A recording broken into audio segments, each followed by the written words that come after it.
Hello friends, welcome to మా ఛానల్కి. ఈరోజు మనం తయారు చేసుకుందాం. వర్షం పడుతుంది కదా, వేడి వేడి పకోడీ తయారు చేసుకుందాం. ఆ పకోడీకి కావాల్సిన పదార్థాలు ఎలా తయారు చేయాలో ఇప్పుడు చూద్దాం. దానికి ముందుగా ఒక 10 ఉల్లిగడ్డలను తీసుకుని వాటిని మనం నిలువుగా కట్ చేసుకుందాం.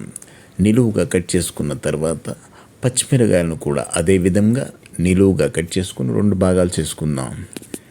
ఈ కట్ చేసిన వాటిని మనం ఒక బౌల్లో తీసుకుందాం.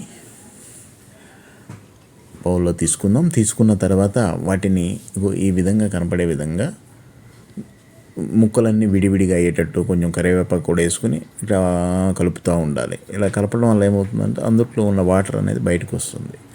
అప్పుడు మనం పిండి అవి కలుపుతాం కదా, వాటికి సరిపోతుంది అన్నమాట. దాంట్లో ఒక స్పూన్ సాల్ట్ వేసుకుని ఉప్పు మొత్తం ఆ ఉల్లిగడ్డలకి వాటికి కలిసేలోగా కలపాలి. అలా కలిపిన తర్వాత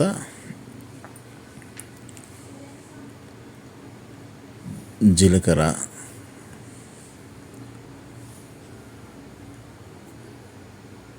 కొంచెం అల్లం వెల్లుల్లి పేస్టు,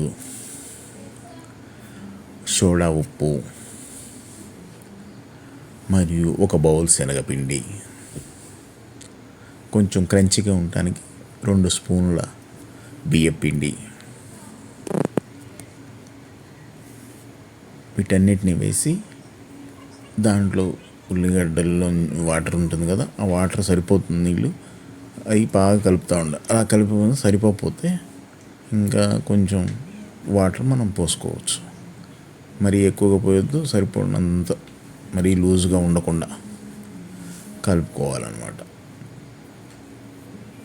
అలా మొత్తం కలుపుకున్న తర్వాత అదంతా తీసుకుని ఒక ప్లేట్ మూత పెట్టేసి పక్కా పెట్టేసుకోవాలి. ఈలోపు మనం ఏం చేయాలంటే స్టవ్ వెలిగించి ఒక బాండి తీసుకుని దాంట్లో ఆయిల్ పోసి ఆయిల్ వేడి చేయాలి. వేడి చేసి ఇందాక తీసుకున్న మిశ్రమాన్ని మనం దీంట్లో వేసుకుని ఫ్రై చేసుకోవాలి. ఆ బియ్యపిండి వేయటం వల్ల క్రంచీగా ఉంటాయి అన్నమాట. అలా బ్రౌన్ కలర్ వచ్చేంత వరకు మనం ఫ్రై చేసుకోవాలి.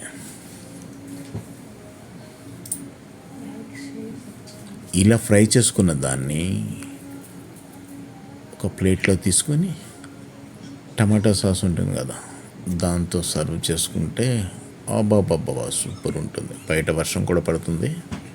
ఈ వర్షానికి వేడివేడి పకోడీ తింటూ ఉంటే ఆ మజానే వేరు. మీరు కూడా ట్రై చేయండి.